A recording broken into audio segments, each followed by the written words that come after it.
Anak, sigurado ka ba na kaya mo roon sa bundok? Nako, wala pa man din internet doon. At mahina rin ang signal. Paano ka namin matatawagan ng papa mo? Huwag ka na lang kaya sumama. Baka mapahama ka pa sa medical mission na yan. Baka pwede magpapalit ka na lang sa ibang nurse. Agad na napatingin si Clara sa kanyang ina na si Camille. Ramdam niya nag-aalala ito sa kanya. Kaya ayaw siya nitong payagan sa medical mission na kanyang dadaluhan. Ma, wag na po kayo mag-alala sa akin. Marami naman po kaming kasama doon. Kaya wala mangyayaring masama sa akin.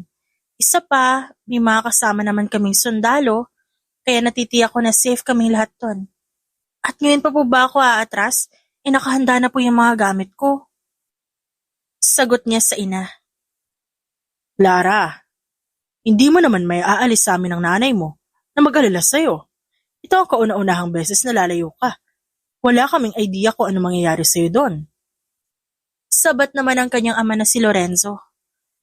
Hay nako tatay, 10 araw lang naman po ako doon. Paano ko maisipan nung mag-extend? O kumuha ng kontrata? Kilala ka namin, Clara. Kapag naaawa ka, baka iwan mo ng buhay mo dito. At magpalaman ka na lang sa pagkakagusto mong manatili doon. Agad siyang napasimangot dahil sa sinabi ng kanyang ama. Totoo naman kasi ang sinabi nito. Mabilis siyang maawa. Kaya nga halos lahat ng hinahawakan niyang pasyente, ayaw niya nang iwan. Dahil naaawa siya sa kalagayan ng mga ito. Kahit naman po mag-extend ako doon at kumuha ng kontrata, uuwi pa rin naman po ako rito sa atin.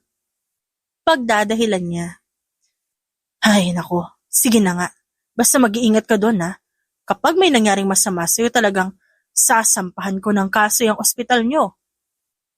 Napangiti na lang siya bago niyakap ang mga magulang at nagpasalamat sa mga ito. Muli niyang pinagpatuloy ang pag-aayos ng kanyang mga gamit. At na matapos, isinakay niya na yon sa kotse ng kanyang ama. Mabuti na nga lang, inihatid siya nito sa terminal. Doon kasi ang meeting place nila na mga kasama niya sa medical mission. Clara, mabuti naman narito ka na. Kanina pa kita hinihintay. Malapit na rin umalis yung sasakyan natin. Napangiti siya at sinalubong ang kanyang kaibigan na si Nadine. Tinulungan siya ng babae na ilagay ang kanyang gamit sa van. Marami na ring mga nurse na tulad niya na naroon at maging ang mga doktor. Nagpaalam pa kasi ako kay mama at papa. Alam mo na, halos ayaw pa nila akong payagan dito. Kahit na ilang beses na ako nagpaalam sa kanila. Naintindihan ko mga magulang mo. Bukod kasi sa only child ka, sobrang ganda mo pa. Nako, excited na tuloy ako para sa medical mission na to. Balita ko kasi puro gwapong sundali magbabantay sa atin sa bundok. Malay mo dun ka makahanap ng dawan mo. Kaya hindi ko rin talaga masisisi ang mga magulang mo. Sagot ni Nadine. Tigilan mo nga ako, Nadine. Medical mission ang pinuntahan natin doon. Hindi para lumandi sa mga sundalo, no? Saway niya dito. Ay sus, hanggang ngayon ba naman bitter ka pa rin? Bakit? Huwag mo sabihin na hinihintay mo si... Agad niyang tinakpan ang bibig ni Nadine. Minsan talaga, gusto niya nalang lagyan ng tape ang bibig ng kaibigan niya na sobrang pagiging madaldal nito. Shh, bad word yan sasabihin mo ha. Sumakay na nga tayo. Hindi niya na hinintay na magsalita pa si Nadine at iniwan na lang ito. Ayaw niya nang marinig ang sasabihin ng kanyang kaibigan. Agad na siyang naupo sa loob ng van at ilang sandali lang agad na rin yung umalis. Guys, hindi na kaya ng van natin na umakyat sa bundok. Kaya kinakailangan na natin maglakad. Huwag kayong mag-alala. Nariyan na rin naman ang mga sundalo magbabantay sa atin. Sabi ng kanilang head doctor. Rinig niya ang pag-angal ng ilang nurse, ngunit agad din namang sumunod. Mabuti na lang pala nakasapatos ako. Hindi ako mahihirapan na umakyat sa bundok. Sabi ni Nadine. Ang daldal mo, lumabas ka na nga. Utos niya dito. Pagkababa nila sa van, agad niya nang kinuha ang kanyang mga gamit. Di naman gaano karami ang gamit niya dahil 10 araw lang sila doon. Isang medyo may kalakihan na backpack ang dala niya, ganon din naman ang dala ni Nadine. Bakit kaya sila nagtutumpukan doon? Tanong niya sa kaibigan nang mapansin na ilang kababaihan na nagtitipon. Baka may kwapong sundalo. Sagot ni Nadine. Tara na, baka mahuli pa tayo. Nagsimula na silang maglakad. At tulad nga ng sinabi ng head doctor kanina, naroon na rin ang mga sundalo na magbabantay sa kanila. Ang mga sundalo na rin ang nagdala ng mga equipment at supply nila, kaya hindi na sila masyadong nahirapan. Grabe, sakit na ng tuhod ko. Reklamo ni Nadine. Hindi masakit ang tuhod mo, OA ka lang talaga. 10 minuto pa lang tayo naglalakad oh. Huwag mo ako itulad sa'yo na hindi mabilis mapagod. Iba na talaga kapag magaganda. Hindi na nga mabilis mapagod. Tapos, maganda pa rin kahit pawisan pa. Sana all na lang talaga, no? Ha? Anong connect nun sa kagandahan? Anong connect nung bagay na yan sa tuhod mo? Wala, gusto ko lang yung sabihin. Napailing na lang siya sa sinabi ng kaibigan at ipinagpatuloy ang paglalakad. Halos 1 oras na sila naglalakad at naramdaman niyang pagod na siya, kaya nagpa siya sila magpahinga muna. Maling desisyon talaga na sumama ako sa medical mission na to eh. Reklamo ng kanyang kaibigan sa kanyang tabi at uminom ng tubig. Pwede ka naman kasing tumanggi, diba? Ba't di mo ginawa? Ang gwapo kasi ni Doc Calvin, ang hirap tumanggi. Sagot nito. Napailing na lang siya tumingin sa paligid. Ngunit gano'n na lang ang kanyang gulat nang makita ang lalaking matagal niya nang hindi nakikita. Hindi siya makapagsalita. Nanatili lang siya nakatitig sa lalaki. Nakatingin din ito sa kanya na tila ba may isang hindi makapaniwalang ekspresyon sa mukha nito. Na sa wakas nagkita na silang dalawa. Hoy, ano nangyayari sa'yo? Ba't ka nakatitig dyan? Para ka nakakita ng multo. Sabi ni Nadine. Multo nga talaga yan, nakikita ko ngayon, Nadine. Ha? Ano ba sinasabi mo? Nagtatakang tanong nito at tumingin din sa kanyang pinagmamastan. Ay, multo nga na nakaraan? Umiwas siya ng tingin at tumayo. Nagsimula na siyang maglakad. At sumunod din naman sa kanya si Nadine. Hindi mo ba siya lalapitan? Ba't ko naman yung gagawin, Nadine? Wala nang dahilan para mag-usap kaming dalawa, no? Ang bitter mo, friend. Ang bitter-bitter mo. 5 taon na lumipas, Clara. Malay mo may chance pa kayong dalawa. What if wala pa siyang girlfriend? O asawa? What if ligawan ka ulit niya? Ay, sagutin mo agad ah. Alam mo naman na fan niyo ako noon pa man. Muling ibalik. Oh my God, ang tabis ng pag-ibig. Kumanta pa si Nadine. Nadine, wala nang dapat balikan. Tapos na kami. Nakaraan na yon. Basta. Naniniwala ako na may chance pa kayong dalawa. Nakikita ko pa rin ang spark sa tinginan niyo, no? Napaasik na lang siya sa sinabi ni Nadine at nagpatuloy sa paglalakad. Medyo matarik ang bundok kaya naman nahihirapan na sila umakyat. Natapilok siya, kaya napasigaw siya. Hey, be careful. Boses yon sa kanyang likuran. At nang tignan niya yon, nakita niya ang lalaking kanina niya pa iniiwasan. Walang iba kundi ang ex-boyfriend niyang si Luke Salazar. Nakahawak ito sa kanyang bewang na tila ba inaalalayan siya. Huwag mo nga akong hawakan. Kaya ko ang sarili ko. Hindi ko kailangan ng tulong mo. Pagalit niyang saad. Oh, come on, Clara. Hanggang ngayon ba naman mataas pa rin pride mo? Nakangising tanong ng lalaki. Hindi mataas ang pride ko, Luke. Sadyang hindi ko lang kailangan ng tulong mo. Huwag na matigas ang ulo, Clara. Parang wala naman tayong pinagsamahan. Sige na, maglakad ka na at aalalayan kita. Aangal pa sana siya, ngunit kinuha ni Luke ang bag na nakalagay sa kanyang likod. Ito na mismo ang nagdala. Nakahawak pa rin to sa kanyang bewang at inaalalayan siya sa pag-akyat. Hindi na siya nagreklamo. Alam niya namang hindi makikinig si Luke sa kanyang sasabihin. Finally, aniya na makarating sila sa kanilang destinasyon. Napangiti siya na makita ang mga tao sa lugar na kanilang tutulungan. Tubig. Gusto mo? Tanong ni Luke kaya nilingon niya ito at pinagtaasan ng kilay. Nandito na tayo kaya pwede mo nang bitiwan yung bewang ko. Saad niya. Dahil napansin niya nakahawak pa rin si Luke sa bewang niya hanggang ngayon. Sorry, namiss ko kasing gawin to sa'yo. Sige na, magpahinga ka na muna dyan. Ako nang bahala magtayo ng tent mo. Rest well, love. Sabi ni Luke at umalis. Bahagyang namula ang kanyang pisngi. dahil sa tinawag sa kanya ni Luke. Hindi pa rin talaga to nagbabago. Hanggang ngayon maloko pa rin ang lalaki. Hoy, kita ko yung landian nyo kanina dalawa ah. Ano, kayo na ba ulit? Aasa na ba ako na magbabalikan kayong dalawa? Biglang tanong ni Nadine na ngayon ay nasa kanyang tabi na pala. Tigilan mo nga ako, Nadine. Tinulungan niya lang ako kanina dahil nahihirapan ako. Walang iba ibig sabihin yun. Ang mabuti pa mag-ayos na tayo ng mga gamit natin. Ay sus! Palibasa may magtatayo ng tent para sa'yo kaya ganyan ka eh. Sinamaan niya ng tingin ng kaibigan bago naglakad papunta sa kinaroroonan ni Luke. Hinintay niya lang ito na matapos sa pagtatayo ng tent. Kulang kasi ang kabahayan sa sitio na pinuntahan nila, kaya kinakailangan nilang magtayo na matutuluyan. Hindi niya nga inakala na may sitio pa pala sa liblib na bundok at halos nasa tuktok na sila. Pwede ba na ayusin ang mga gamit mo, love? Sabi ni Luke. Pwede ba tigil-tigilan mo yung katatawag sa akin sa endearment na yan, ha? Inis niyang tanong. What endearment? Love, sagot niya. Yes, love. Mariin niya pinikit ang kanyang mga mata bago yun muling iminulat. Nakangisi sa kanya si Luke na tila ba nasisiyahan sa kanyang reaksyon. Luke, please. Alam ko yung mga style mo kaya tigilan mo na ako. Matagal na tayong tapos. Alam ko, pero wala akong pakialam. Nangako ko sa'yo, di ba? Kapag lumipas ang 5 taon, at wala ka pa rin boyfriend o asawa, pakakasalan kita.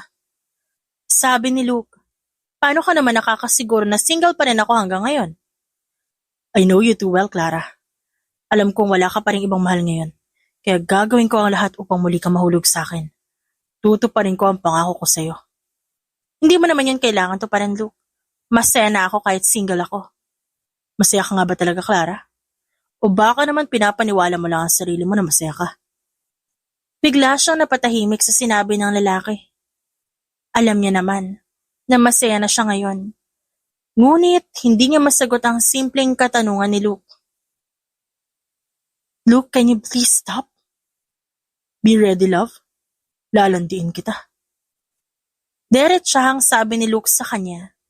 At hindi niya napagandaan ang ginawa ni Luke dahil bigla siya nitong hinalikan sa noo. Palagi siyang hinahalikan ng lalaki noon sa kanyang noo. Tuwing umaalis to, gusto niyang magalit sa kanyang sarili. Dahil hanggang ngayon may epekto pa rin ang halik nito sa kanya. Kinalma niya na muna ang sarili bago pumasok sa loob ng tent. Mag-isa lang siya roon dahil maliit lang naman ang tent na ginawa. Yung ibang tent kasi malaki. Kasya ang 2 hanggang 3 tao. Napahinga na lang muna siya ng malalim bago nagpahinga. Ganoon din ang ginawa ng iba. At nang sumapit ang hapon, ipinakilala na sila sa mga tao roon. Nagsimula na rin ang kanilang trabaho. At halos hindi siya makapag-focus dahil ramdam niya ang pagtitig na ginagawa sa kanya ni Luke. Bawat galaw niya nakasunod ang lalaki. Ano ba? Hindi ka ba titigil? Kanina ka pa nakatitig sa akin. Bawat galaw ko. Nakasunod ka. Doon ka muna sa malayo. Naiinis niyang sabi kay Luke dahil hindi niya makayanan ang titig na ginagawa nito sa kanya. Don't mind me, love. Binabantayan lang kita. Katwiran naman ni Luke. Hindi mo ako kailangan bantayan. Hindi naman ako bata, okay? Alam ko hindi ka na bata, pero kailangan pa rin kitang bantayan. Kanina pa maraming tumititig sa'yo na para bang gusto ka nilang lapitan upang magpakalala. Mamaya masalisihan pa ako. Mabuti nang nag-iingat. Gawin mo na ang trabaho mo at gagawin ko ang trabaho ko dito.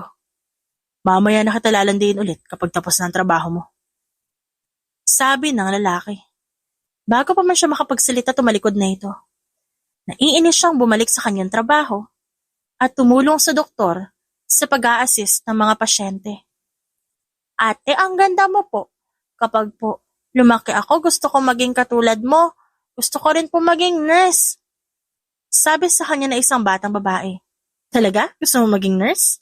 Opo. Gusto ko po kasi makatulong sa kapwa, kaya magiging nurse din po ako katulad mo. Mabuti yan. Masaya maging nurse.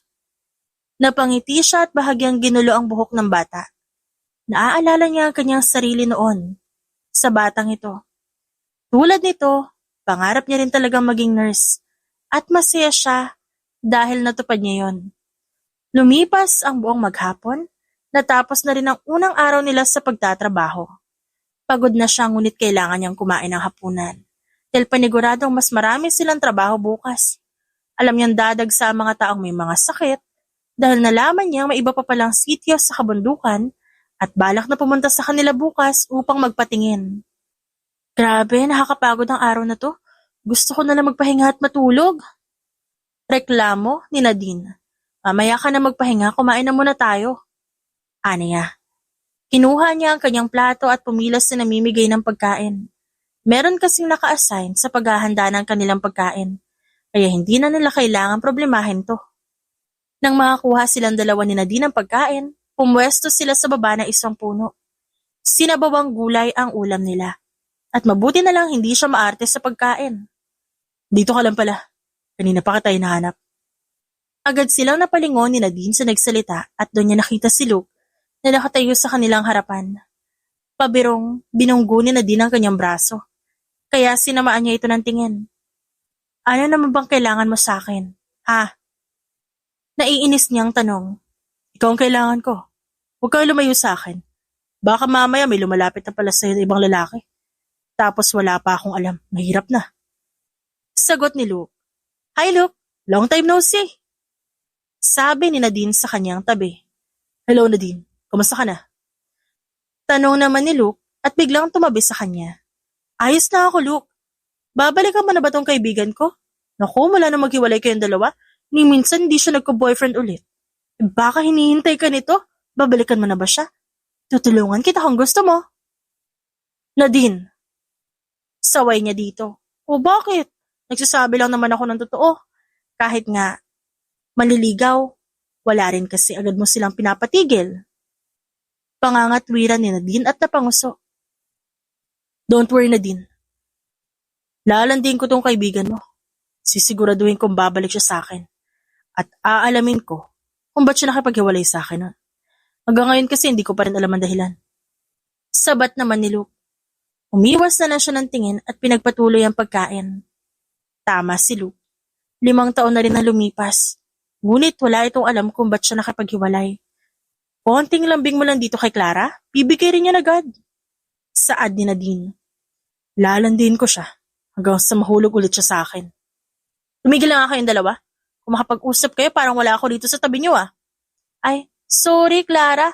O sige, maiwan ko muna kayo. Baka makaistorbo pa ako sa landian yung dalawa. Nadine! Sigaw niya.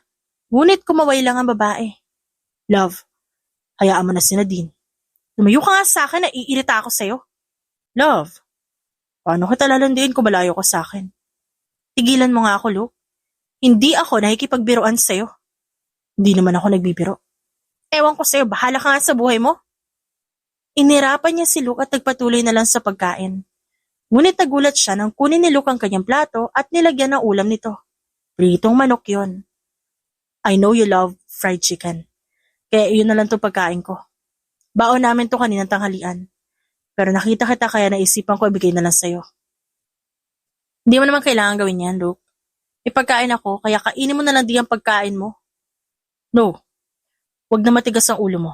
Sige na, kumain ka na. Oh wait, nilalandi nga pala kita. Susubuan na lang kita para mas sweet. Tinignan niya ng masama ang lalaki. Ngunit ngumiti lang ito sa kanya at pilit na sinusubo sa kanya ang pagkain. Luke, ano ba? Akin ang pagkain ko, masyado ka makulit. Come on, love. Isubo mo na to. Sinubukan niyang agawin ang plato. Ngunit inilalayo yun ng lalaki. Luke, ano ba? Hindi ka talaga matatapos sa pagkain mo kung magpapatigas ka dyan. Inis niyang sinubo ang pagkain sa kutsara habang masama ang tingin kay Luke. Ngunit agad na nanlaki ang kanyang mga mata nang sumubo rin ito gamit ang kanyang kutsara. Hoy, tigil mo nga yan. Bakit? Nagugutom din ako, love. Kaya kailangan kong kumain. Pero kutsara ko yan. Ano naman? As if we did that kiss before. Torrid kiss pa nga. Uminit ang kanyang pisngi sa sinabi ni Luke. Gusto niya itong batukan. Dahil sa mga sinasabi nito ngayon. Hindi pa rin to nagbabago. Wala pa ring filter sa mga sinasabi. Matagal na yon, okay? Tama ka. Matagal na nga. Parang gusto ko tuloy ulitin ngayon. Can I kiss you, love? Inilapit ni Luke ang mukha nito sa kanya at hindi siya makagalaw. Pakiramdam niya anumang oras mahahalikan siya ni Luke dahil sa lapit na mukha nito sa kanya. Ilayo mo yung mukha mo sa akin, hindi ka na nakakatuwa. Tumawa lang si Luke dahil sa kanyang sinabi at tinuloy na ang pagsubo ng pagkain sa kanya. Mabilis na lumipas ang mga araw, ngayon pang 4 na araw na nila. Palagi pa rin siyang kinukulit ni Luke. Nilalandi pa rin siya nito, kaya nga halos lahat ng doktor at nurse nagtataka na sa kanilang dalawa. Kahit na palagi siyang abala sa kanyang trabaho, nakakakuha pa rin ng tiyempo si Luke para kulitin siya. Nurse Clara, can you help me? Tanong ng isang doktor na si Doc Marco. Yes, Doc. Agad niyang sagot. Tinulungan niya si Doc Marco. Kahit na pang-4 na araw nila ngayon, marami pa ring pasyente. Ilang araw na siyang pagod ngunit hindi niya nalang pinapansin ang pagod na nararamdaman niya dahil kailangan niyang unahin ang trabaho. Nurse Clara, gusto mo ba magstay dito? Biglang tanong ni Doc Marco. Magstay po? Nagtataka niyang tanong. Yes. Nakikita mo naman ang sitwasyon ng mga tao rito at sa mga karatig sitio. Kailangan nila ng tulong natin. At napag-usapan namin kanina na magkakaroon ng extension ng pagstay natin dito. Hindi naman namin kayo pipilitin kung ayaw nyo. 2 buwan lang naman. At huwag kayo mag-alala dahil meron yung kontrata. Maaari mong pag-isipan kung gusto mo. Hindi ko na po kailangan pag-isipan, Doc. Gusto ko po talaga manatili dito eh. Gusto ko po makatulong sa mga tao na nangangailangan ng tulong natin. Ngunit ang inaalala ko lang po yung mga gamit ko. Kakaunti lang po kasi yung dala kong damit. Hindi naman po ako araw-araw na makakapaglaba dahil abala rin ako sa trabaho dito. Isa pa baka mag-alala din sa akin yung mga magulang ko. Hindi mo na yun kailangang alalahanin, Nurse Clara. Sa Lunes, bababa sa bayan ng ilang mga sundalo at pwede kang sumama kay Commander Salazar. Ganon din ang mga nurse na mananatili dito.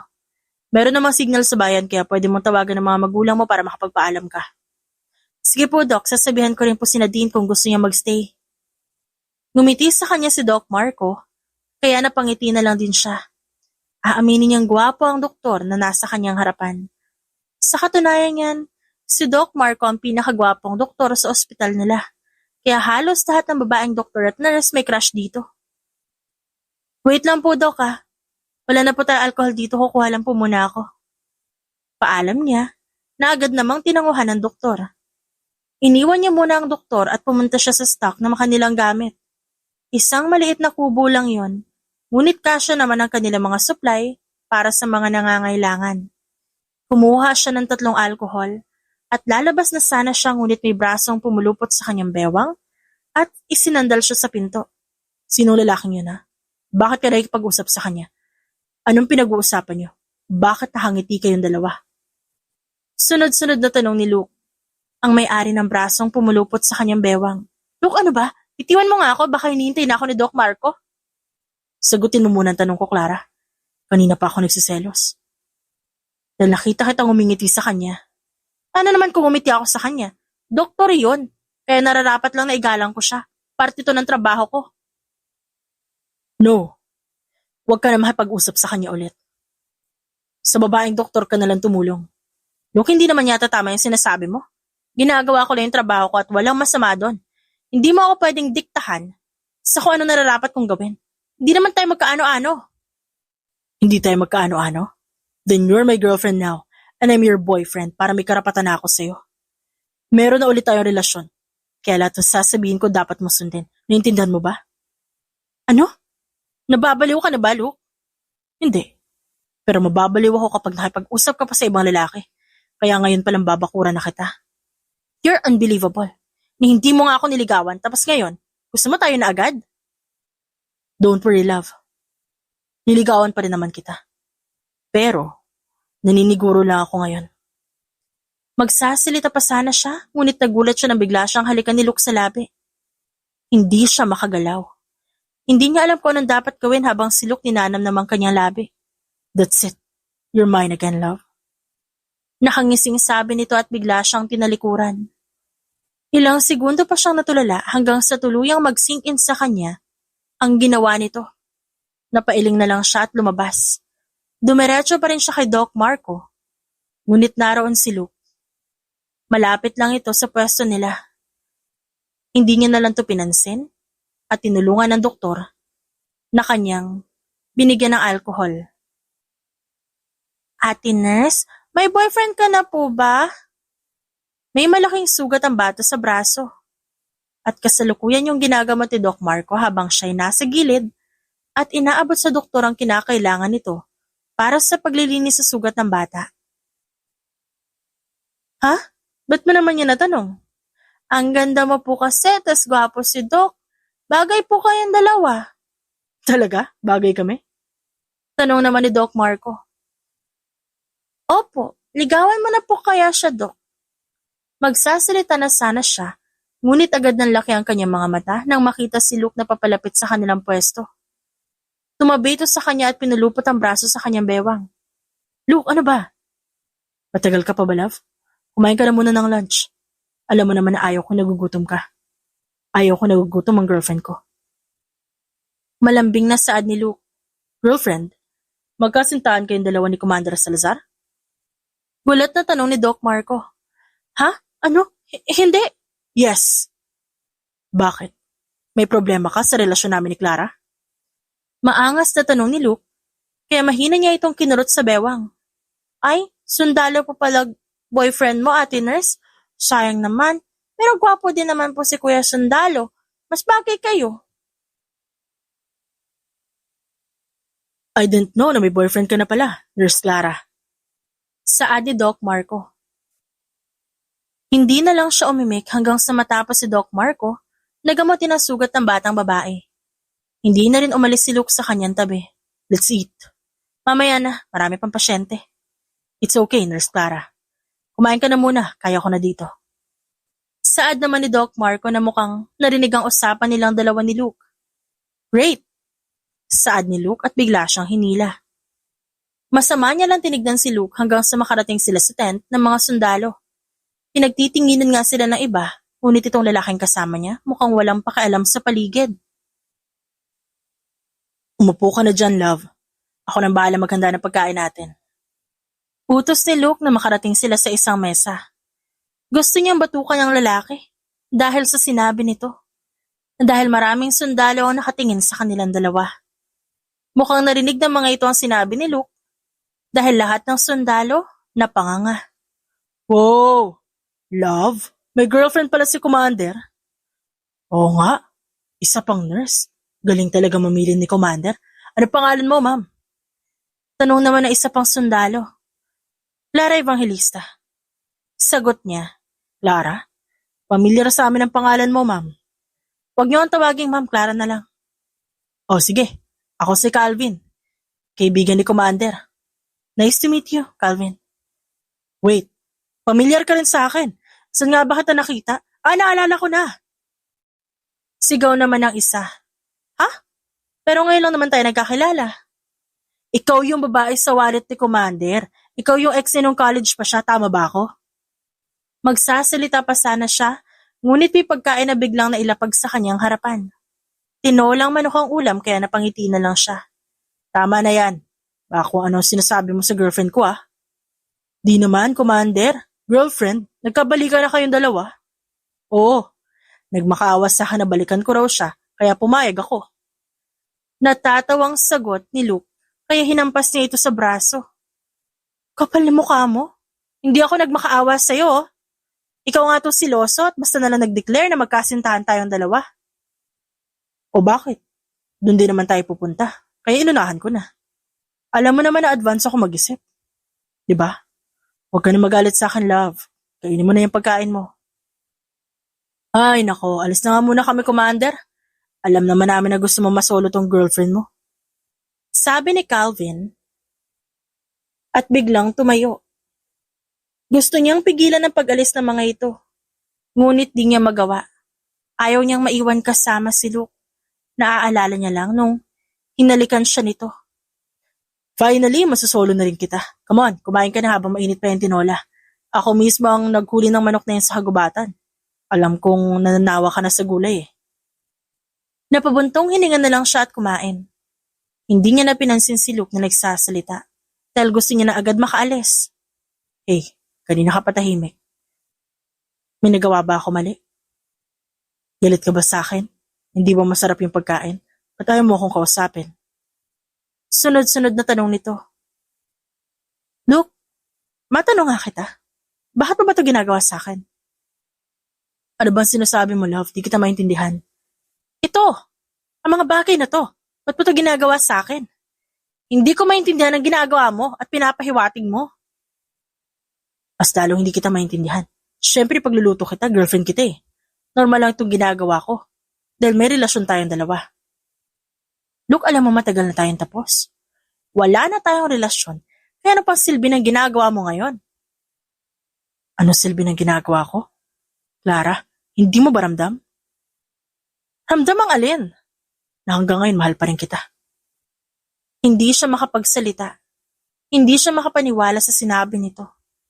Hindi niya inakala na may epekto pa rin to sa kanya. Mahal? Oo. Hanggang ngayon ikaw pa rin na mahal ko.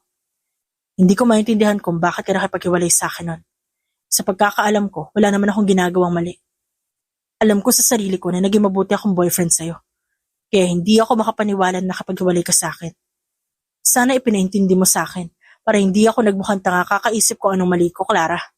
Ipinangako ko sa'yo na kapag lumipas ng 5 taon at single ka pa rin pakakasalan kita, hindi na kita pakakawalan pa. Ngayon, nakita na kita ulit. Tutuparin ko ang pangako ko kasi hanggang ngayon mahal pa rin kita, Clara. Hindi siya makapaniwala sa sinasabi ni Luke. Ngunit natatakot siya. Hindi niya alam kung anong dapat niyang sabihin. Bigyan mo naman ako ng isa pang pagkakataon, Clara. Hayaan mong patunayan ko ulit ang sarili ko sa'yo. Kung ano man ang maling nagawa ko noon, itatama ko. Aalamin ko kung ba't ka nakapaghiwalay sa akin. Ipaparamdam ko ulit sa'yo kung paano ako magmahal. Magsasalita na sana siya ngunit may isang sundalong biglang pumasok. Halatang nagmamadali ito at hinihingal pa. Commander, may mga teroristang malapit dito sa lugar natin. Kasalukuyan na nakikipagbarilan ng ilan nating tauhan.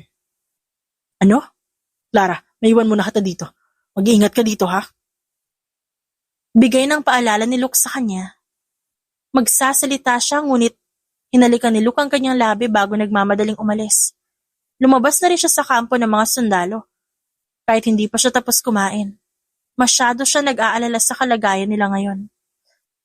Clara, naku mabuti na lang nakita kita. Kanina pa kami nakakarinig ng putukan ng mga baril. Akala ko kung saan ka nagpunta. Pinaalalahanan tayo na head doctor na wag mo nang lalabas ng tent. May nagbabantay naman sa ating sundalo. Ngunit hindi pa rin tayo nakakasiguro. Saan ka ba kasi nagpunta, babae ka? Nag-alala ako sa iyo ah. Hindi kita makita kanina. Kasama ko si Luke kanina.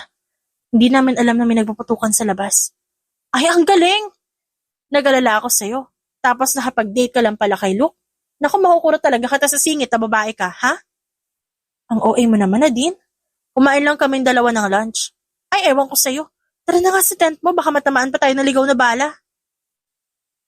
Kinakabahan siya dahil naririnig niya ang mga putukan ng baril. Halos wala na rin gaanong tao sa labas. At puro sundalo na lang na nakapalibot sa buong sityo. Sana walang mapahamak sa mga sundalo.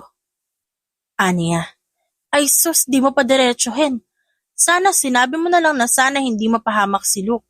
Pero sure naman ako walang mangyayaring masama sa mahal mo. Magaling daw yun eh.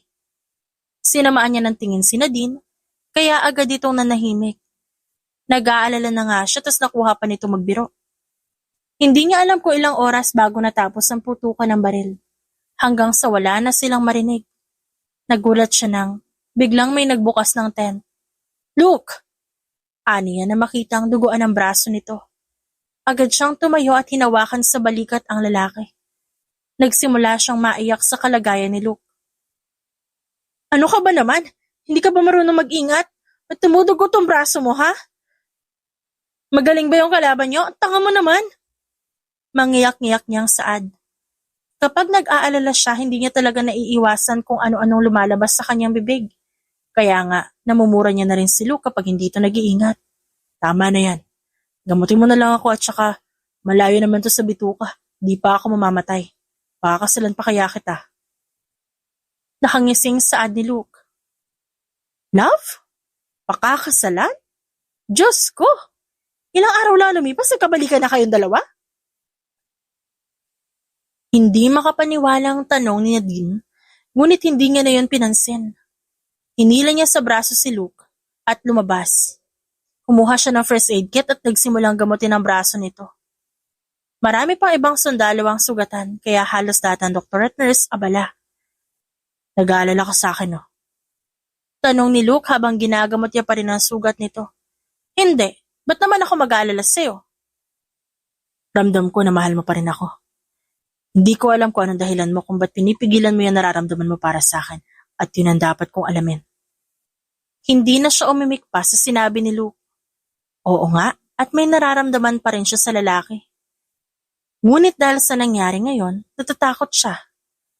Lumipas sa mga araw, ngayon nga araw na ng linggo.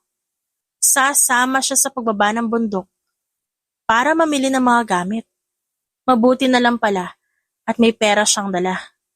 Meron pa sila mga kasamang ibang nurse na magpapaiwan din sa sitio. Pagbalik nila mamaya, pipirma na sila ng kontrata para sa extension ng kanilang medical mission. Love, dahan-dahan lang. Paalala ni Luke habang nakaalalay sa kanyang braso. Ano ba? Kaya ko ang sarili ko? Ang kulit. Hahalikan kita dyan kapag di ka nakinig sa akin. Wala akong pakialam kung makita man nila tayong hinahalikan kita. Pananakot ni Luke. Napairap na lang siya sa sinabi ng lalaki. Noon pa man, mahilig na ito magbanta sa kanya. Ngunit hindi naman siya natatakot. Commander, tigil muna tayo, pagod na yung ilang mga nurse. Sabi ng isang sundalo. O sige, magpahinga muna tayo rito. Naupo siya sa isang bato, ganun din ang ginawa ni Luke. Binuksan nito ang tumbler na dala at inabot sa kanya. Hindi na siya nag-inarte, tinanggap niya na yun upang makainom ng tubig. Pagkatapos, pinalik niya sa lalaki ang tumbler at doon na rin ito uminom. Pagod ka na ba, love? Tanong ni Luke nang mapansin na hinihilot niya ang kanyang binti. Medyo, sakit na ng binti ko eh. Okay, bubuhatin na lang kita hanggang makarating tayo sa bayan. Wag na. Mabibigatan ka lang sa akin, baka mapahamak pa tayong dalawa. Wala ka bang tiwala sa boyfriend mo? Hindi naman kita ipapahamak, mahal kita eh. Ramdam niya ang pamumula ng kanyang pisngi, kaya umiwas na lang siya ng tingin. Hindi talaga pumapali ang lalaki sa pagpapakilig sa kanya. Ilang minuto lang silang nagpahinga at tulad nga ng sabi ni Luke, binuhat siya nito. Nakapiggyback ride sa lalaki hanggang makarating sila ng bayan. Mukhang sanay na rin sa mabibigat ang lalaki dahil hindi man lang ito umangal kanina habang buhat siya. Grabe na talaga ang princess treatment sa'yo ni Luke, no? Sana all na lang talaga. Sabi ni Nadine. Tigilan mo nga ako, Nadine. Masakit lang yung binti ko kaya niya ako tinulungan. Oh, huwag ka na magpaliwanag, Clara. Sige na, puntahan mo na ang bebe mo. Nasama na lang ako sa ibang nurse at baka mainggit lang ako sa inyong dalawa. Napailing na lang siya sa sinabi ni Nadine bago siya iwan. Ipinalibot niya ang tingin at na makita si Luke, agad niya itong pinuntahan. Saan muna tayo? Kailangan kong bumili ng mga damit ko. Okay, sasamahan kita. Nakabantay naman ang iba kong mga tauhan sa mga kasamahan mo, kaya ayos lang na iwanan natin sila. Tumango na lang siya at hinawakan na ng lalaki ang kanyang kamay. Hindi na siya umangal dahil hindi niya naman alam ang pasikot-sikot dito sa bayan. Hanggang sa mapadpad sila sa isang tindahan ng mga damit. Pinabayaan lang siya ni Luke na pumili ng mga damit habang nasa likod siya nito. Kuya! Sabay silang napalingon ni Luke sa kanilang likuran. At doon nakita isang lalaki na kamukha ni Luke.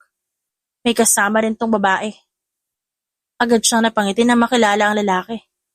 Oh, Leo. Anong ginagawa mo dito sa bayan? Bumibili ng mga damit ni Danica. By the way, this is my girlfriend. Her name is Danica. Babe, this is my kuya Luke. Pagpapakilala ni Leo at nang tumingin to sa kanya, nanlaki ang mga mata nito. Na tila ba hindi makapaniwala na nakita siya. Teka, Ate Clara? Ikabalikan na kayo ulit dalawa? Oh wait. Kailangan to malaman ni Lexi. Hi, Leo. Nakangiti niyang bate. Love, huwag kang umiti kay Leo. Nung nakita mo naman ako, hindi ka umiti sa akin. My God, Luke. Ano sabihin nagsiselos sa kapatid mo? Hindi makapaniwala niyang tanong. Una na kami sa inyo, Ate Clara. Baka mamaya mas lalo pang uminit ang ulo sa akin ng kuya ko. May date pa kaming dalawa ni Danica. Ngumiti siya kay Leo at maging sa babae na kasama nito. Ang ganda ng girlfriend mo, Leo. Salamat, ate. Maya-maya nang makaalis na ang mga ito, bumaling sa kanya si Luke. Maganda ka rin naman lalo na sa paningin ko. Ewan ko sa'yo, Luke. Bayaran na nga natin itong mga napili kong damit.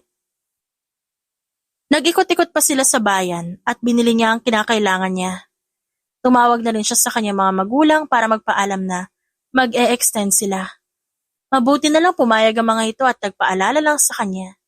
Hindi niya binanggit sa mga magulang ang tungkol sa pagkikita nila ni Luke at nang matapos sa pamimili, agad na silang bumalik sa sitio. Pumirma na rin sila ng kontrata ngunit ang ilan sa mga nurse piniling umuwi na. Mabilis na lumipas ang mga linggo. Halos 1 buwan na rin sila na nasa sitio. Ngunit marami pa rin nagpapagamot. Di naman siya umaangal dahil yun ang kanyang trabaho. Masaya pa siya dahil nakakatulong siya sa mga taong nangangailangan. Love, pahinga nyo ngayon, di ba? Tanong ni Luke. Oo, bakit? Come with me, may papakita ako sa'yo. Ha? Pero paano ang mga tauhan mo dito? Paano kung may biglang sumugod ng mga terorista? Love, magagaling ang mga sundalo ko, kaya hindi mo na kailangan mag-alala sa kanila. Oo na, pero saan ba kasi tayo pupunta? It's a surprise, love. Hindi na siya nagsalita at hinayaan na lang si Luke na hilahin siya. Halos 10 minuto rin sila naglakad hanggang makarating sa isang talon. Halos mapanganga siya sa ganda nito. Nagustuhan mo ba? Oo. Paano mo nalaman ang lugar na to? May nagsabi sa akin tungkol sa lugar na to, kaya pinuntahan ko. At ngayon, dinala na rin kita dito. Gusto kasi kita masolo. Namula siya sa sinabi ng lalaki. Sa halos ilang linggo nilang pagsasama, hindi niya nga maitatanggi na talagang mahal niya pa ito. Akala niya nakalimutan niya na ang lalaki dahil matagal na silang hindi nagkikita. Ngunit nagkakamali siya dahil hanggang ngayon, mahal niya pa rin to. Yun nga lang, hindi niya pa sinasabi sa lalaki ang nararamdaman niya na dahil natatakot siya. Ngunit tinanggap niya na lang din na may relasyon na silang dalawa. Halata naman kasing wala na siyang kawala dito. Pwede ba tayo maligo dito? Oo naman. Hindi gaano malalim yan, kaya hindi mo kailangan mag-alala. Alam ko naman kasi na hindi ka marunong lumangoy. Napasimangot na lang siya sa sinabi ni Luke. Ngunit tama naman to, talagang hindi siya marunong lumangoy. Ang tandaan niya na. Ngunit hindi niya nagawang magsanay tungkol dito. Maligo na nga tayo, nagsisimula ka na namang mambulis sa akin eh. Tumawas si Luke sa kanyang likuran, ngunit agad din naman siyang binuhat ito upang dalhin sa tubig. Napangiti na lang siya nang maramdaman ng tubig sa kanyang balat. Ito ang unang beses na maliligo siya sa isang talon. Grabe ang sarap ng tubig! Doon tayo. May malalaking bato ron, pwede nating upuan. Hinawakan ni Luke ang kanyang kamay at inalalayan hanggang sa makarating sa bato na sinasabi nito. Umupo siya doon at nagulat siya ng paghiwalay ni Luke ang kanyang binti at doon pumuesto. Agad na iniyakap ng lalaki ang kamay nito sa kanyang bewang at sumubsob sa kanyang leeg. Sana ganito na lang tayo palagi, no? I'm overthinking, love. I know that we have relationship. Pero pakaramdam ko ang layo mo pa rin sa akin. Pakaramdam ko anumang oras mawawala ka sa akin. Oo nga, may pinanghahawakan ako ngunit hanggang kailan. Alam ko na may nararamdaman ka pa rin para sa akin, pero gusto ko marinig yun mula sa'yo. Gusto ko marinig yun mula sa bibig mo na mahal mo pa rin ako, para hindi na ako mag-overthink. Gusto kong masabihan mo ulit ako na matatamis sa salitang yon. Hindi ko alam kung anong pumipigil sa'yo, pero ramdam ko natatakot ka. Pasensya ka na kung nahihirapan ka sa akin. Hindi ako nahihirapan. Handa naman akong hintayin ka kahit gaano pa yan katagal. Handa ako hintayin yung mga salitang yon. Ngumiti siya at inangat ang ulo ni Luke. Kahit nabasa ang mukha nito, alam niyang umiiyak ang lalaki. Namumula kasi ang ilong nito. Talagang mahal mo ko. Mababaliw ba ako ng ganito kung di kita mahal? Napailing na lang siya sa sinabi ni Luke. Inalis niya ang tubig sa mukha ng lalaki at dahan-dahan niyang inilapit ang mukha rito. Hinalikan niya sa labi si Luke, isang banayad na halik na agad namang tinugon nito. You kissed me. Oh, bakit? Bawal ko na bang halikan ng boyfriend ko? Hindi naman sa ganon. Ito kasi ang unang beses na hinalikan mo ko. Alam ko na pinilit lang kita sa relasyon natin. Kaya talaga nagulat ako sa ginawa mo. I love you. Kita niya ang pagkagulat sa mukha ng lalaki. Halos hindi na nga ito humihinga. Kaya naman tumawa na lang siya at binigyan ulit ng saglit na halik sa labi ang lalaki. Hoy, wala ka bang sasabihin? O kaya reaksyon? Sabi ko I love you. Wait lang love, baka mamaya nabibingin lang ako eh. Pero tama ba yung narinig ko? You love me? Yes, I still love you, Luke. Kahit anong pilit ko sa sarili ko na kalimutan ka hindi ko magawa. Siguro nga tama si Nadine. Na kaya ako single hanggang ngayon umaasa ako na magkikita tayong dalawa. Hindi ko na kayang itago tong nararamdaman ko, Luke. Mahal kita at wala nagbago ron. Mula noon hanggang ngayon. Hinawakan ni Luke ang kanyang muka at bigla siyang siniil ng halik sa labi. I love you, Clara. Sobrang mahal kita. Ang saya ko. Sobrang saya ko baka ilibre ko lahat ng taga buong sityo. Sa wakas di ko na kailangan mag-overthink kasi may pinanghahawakan na ako. I'm sorry, Luke. Masyado lang ako naging duwag. It's okay, love. Walang masama sa pagiging duwag. Ang importante ngayon ayos na tayong dalawa. Siguro, dapat na rin asikasuhin yung magiging kasal natin.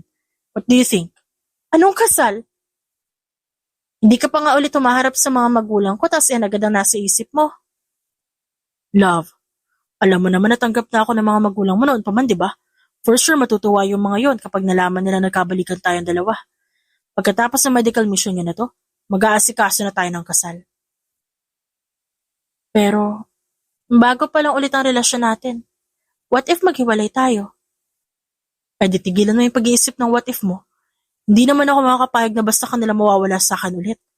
Ang tagal kaya kitang hinintay tas pakakawalan lang kita? Hell no. Oo na po. Sigurista ka talaga, no? Yes, love. Na sobrang sigurista ko, gusto ko na nga magkaroon na tayo ng anak. Look, ano ba? Joke lang, love. Alam ko naman na hindi ka pa handa sa ganung bagay, kaya hindi kita pipilitin. Mabuti naman at alam mo, gusto ko munang gampanan ng trabaho ko bilang nurse. Ngumiti si Luke at muli siyang hinalikan sa labi. Nang matapos sila sa pagliligo, agad na rin silang bumalik sa sitio. Commander, may namataan ng mga sundalo natin na nagmamanman dito sa sitio. Hula namin baka yung mga terorista na nakalaban natin na nakaraan. Agad na sabi ng sundalo na makita sila nito. Ano? Higpitan niyo ang pagbabantay.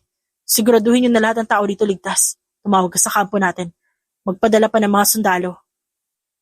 Maaaring yun din ang mga nakalaban nila Leo noong nakaraang taon. Copy po, Commander. Nag-aalala siyang tumingin kay Luke. Ngunit kumiti lang sa kanyang lalaki at bahagyang ginulo ang kanyang buhok. Love, huwag ka muna mag-alala. Mahuhuli din namin ang mga teroristang yun. Sige na, alam kong pagod ka. Magpahinga ka na muna. Bukas magtatrabaho na naman kayo. Pero hindi mo maaalis sa akin yung pag-aalala, lalo na sa klase ng trabaho mo. Kaya ko ang sarili ko, love. Huwag mo na isipin yun, Clara, okay? Hinalikan siya ni Luke sa noo bago siya nito talikuran. Sinundan niya na lamang ng tingin ang lalaki. Nasa panganib ang buhay nilang lahat. Ngayon, ngunit mas nag-aalala siya sa kalagayan ni Luke. Ilang linggo na yun ang laman ng kanyang isip. Sa ngayon, wala pa namang nangyayari. Ngunit doble ang pagbabantay sa kanila ng mga sundalo. At tulad nga na inutos ni Luke, nagdagdag pa mga ito ng mga sundalong magbabantay. Ang sarap talagang gumising ng umaga. Lalo na maganda ang view ang nakikita mo. Sabi ni Nadine sa kanyang tabi habang tinitignan ang mga sundalong nakahubad ng damit. Tumigil ka nga dyan, Nadine. Pati ba naman mga sundalo pinagdanasaan mo na rin? Hindi ka na naawas sa kanila. Kala ko ba may crush kang doktor? Crush lang naman yun. Naku, kapag may nanligaw talaga sa akin kahit isa sa mga sundalo, ay naku, sasagutin ko talaga agad. Naku, kilalanin mo muna bago masagutin. Hay sus! Palibasa kasi, kilala nyo na ni Luke ang isa't isa, kaya ganyan ka magsalita. Hindi na talaga ako magugulat kung pagbalik natin sa syudad, pakasalan ka niya agad, sigurista pa man din ang mga sundalo. Ewan ko sa'yo, ubusin mo na nga yung kape mo, para makapagsimula na ulit tayo. Kailangan ko yata ng pandesal, Clara. Ang yummy talaga ng mga sundalong to. Napailing na lang siya sa sinabi ni Nadine bago tignan ng mga sundalo. Tama nga naman ang kanyang kaibigan. Kita niya na maraming abs sa mga ito. Subalit, wala pa rin talaga makakatalo sa katawan ng kanyang kasintahan. Bad girlfriend. Nawala lang ako ng saglit kung kani-kaninong katawan ka na agad tumitingin. Saad ng boses sa kanyang likuran at mukhang alam niya na kung kanino yon. Look, hindi ako tumitingin sa katawan nila. Sus, huwag ka maniwala sa kanya, Luke. Ang sabi ni Clara kanina, pangit daw katawan mo. Wala kang abs. Kaya iba na lang daw siya titingin. Doon na lang sa mga yun. Nakatayo, si sexy. Nadine! Sigaw niya. Ganon. Nawala ang kanyang kamay sa kanyang mata. At nilingon na sana siya kay Nadine para pagalitan to. Ngunit nagulat siya nang pumunta si Luke sa kanyang harapan at nagubad ng damit. Napanganga siya na makita ang katawan ng lalaki. Alam niya na maganda ang katawan nito. Ngunit hindi niya inakala na sobrang macho pala nito. Love, sa katawan ko lang ikaw tumingin, bawal sa iba. Sabi ni Luke at biglang kinuha ang kanyang kamay. Halos mawalan siya ng hininga nang dalhin ni Luke ang kanyang kamay sa katawan nito. Pandesal. Bulong niya nang maramdaman ang abs sa katawan ng lalaki. Yung sinasabi ka, love? Ha? Wala? Ba't ka kasi naguhubad sa harapan ko? Magdamit ka nga? Diyos ko, pinagpala ka rin talaga dyan sa jowa mo, Clara. Kapag yan pinakawalan mo pa, ewan ko na lang talaga. Maiwan ko na nga kayong dalawa. Mumukha akong third wheel sa inyo eh. Tumawa si Luke at naupo sa kanyang tabi, bago kinuha ang tasa na kanyang hawak. Uminom ito roon ng kape kaya napatingin siya sa lalaki. Gwapo ko, no? Mahangin ka mo. Grabe ka naman sa akin, love. Parang di mo ako mahal ah. Mahal kita pero mahangin ka talaga. Ay nako, nawalan yata ako na hininga ron isa pa nga. Alin, yung mahangin ka? Yung una. Mahal kita. Tumitig siya kay Luke na ngayon namumula na ang muka. Mabilis talaga itong kiligin. Palaging namumula ang mukha nito kapag kinikilig. Feeling ko, matatalo ko lahat ng kalaban. Ang sarap pakinggan eh. Kalaban? Anong tinutukoy mong kalaban? Aalis kayo mamaya? Yes, love. Nakatanggap ako ng mensahe mula kay Leo na sumugod daw sa kanila mga terorista. Pinag-iingat nila tayo kaya kailangan ko umalis upang magmanman. Mag-iingat ka. Oo naman. Pakakasalan pa kita. Magkakaroon pa tayo ng anak kaya talaga mag-iingat ako. Hinawakan ni Luke ang kanyang pisngi at tinalikan siya. Mag-aayos na ako ng gamit ko, love. Sabay tayo kakain na lunch mamaya, kaya hintayin mo ako.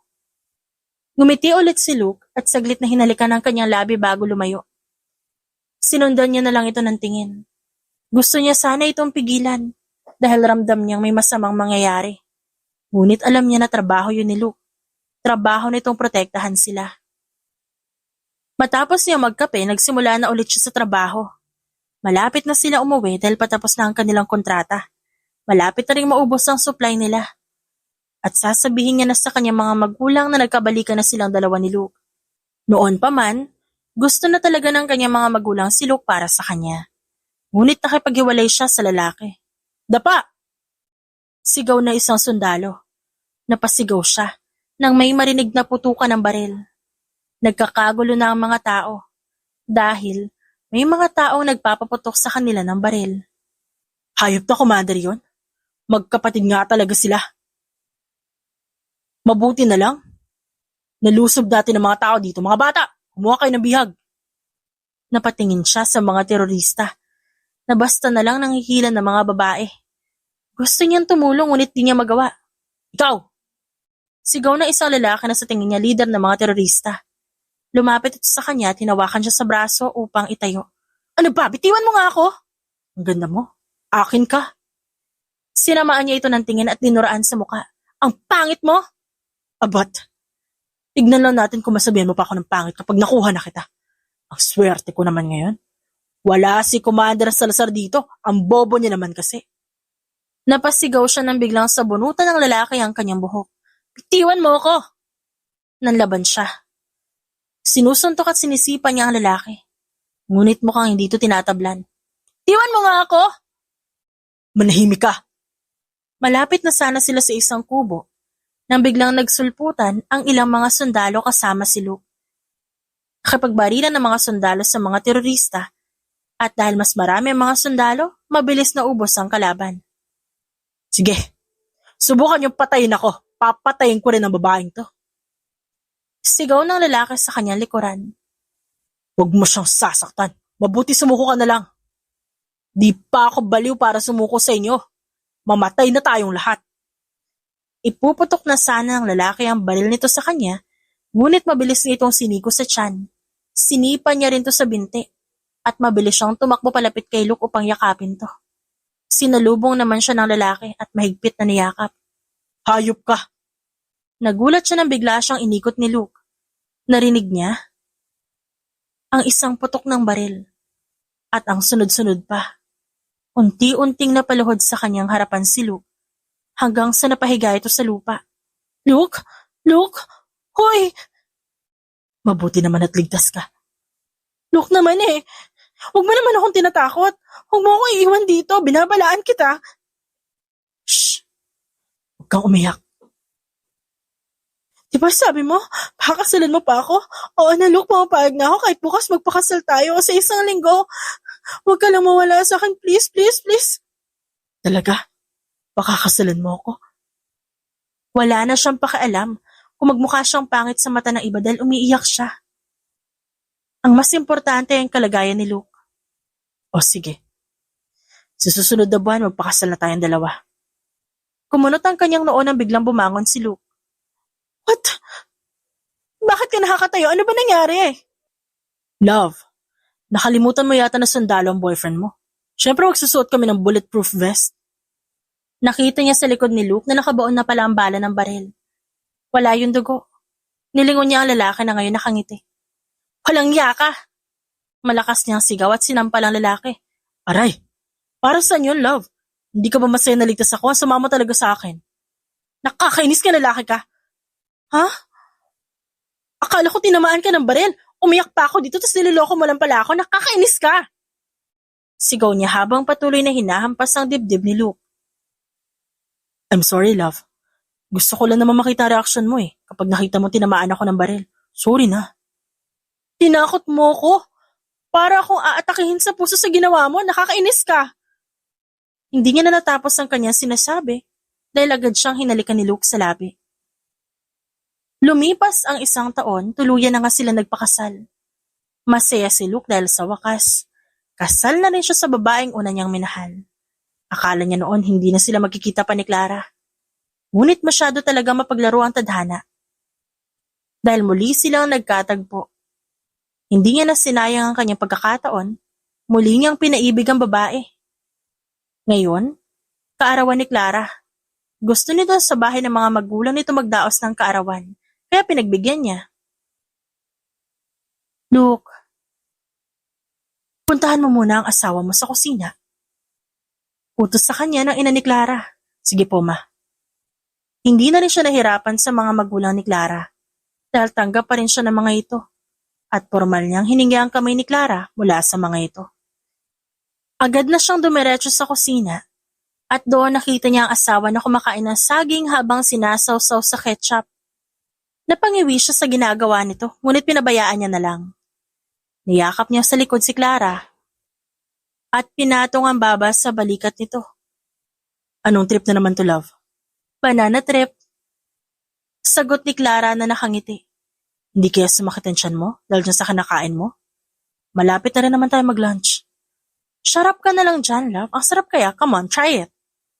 Malambing na sabi ni Clara at humarap sa kanya. Kahit na nag-aalangan, sinubo niya pa rin ang saging na may ketchup. Hindi niya gusto ang lasa. Ngunit na makita niyang masayang mukha ni Clara, napangiti na lang din siya. Ayaw niya talagang nalulungkot ang kanyang asawa, kaya nga lahat ng utos nito sinusunod niya. Masarap? Yes, love. Sabi sa'yo masarap eh. Tumawa si Clara kaya napailing na lang siya. Love, matagal na ito nasa isip ko. Ba't ka nakapag-iwalay sa akin nun? Sa pagkakaalam ko, wala naman tayong problema. Tapos bigla ka nalang nakapag-iwalay. Bumuntong hininga si Clara at hinawakan ang kanyang pisngi. Naduwag ako, love eh. Palagi kong nagkwento sa'yo noon na gusto ko magligtas ng buhay ng tao, Kaya ako nag-nurse. College na tayo nagkakilala noon. Nalaman ko na magsusundalo ka pala. Magkaiba tayo ng paniniwala. Sumasagip kami ng buhay ng tao pero kayo naman pumapatay. Alam ko na ginagawa niyo lang ang trabaho niyo. Ngunit magkaiba kasi tayo ng prinsipyo. Alam ko na mababaw yung dahilan ko. Alam kong duwag ako at immature, ngunit yun yung rason ko. Ayaw kong may mawala sa akin. Ayaw kong maranasan na maiwan. Kaya habang maaga, pinutol ko na kung ano meron sa ating dalawa. Akala ko kasi makakahanap ako ng lalaking mamahalin ko eh. Pero nagkamali ako. Sa bandang huli sa'yo din pala yung bagsak ko. Your feeling is valid. Naiintindihan kita. Pasensya na kung naitanong ko pa. Naguguluhan lang kasi talaga ako. Pero ngayon masaya na ako. Kasama na kita kaya ayos na ako. Hindi natin kailangan na isipin na nakaraan. Ang mahalaga magkasama tayong dalawa ngayon. May sasabihin pala ako sa'yo. Ano yun? I'm 3 weeks pregnant. Pakiramdam niya saglit siyang nawala ng hininga sa sinabi ni Clara. Ang tagal nilang sinusubukan na magkaroon ng anak at ngayon natupad na ito. Hoy, huminga ka naman. Magiging daddy na ako? Yes, love, magiging daddy ka na. Ikaw may birthday, pero ako na-surprise. I'm so happy, thank you so much. I love you so much, Luke.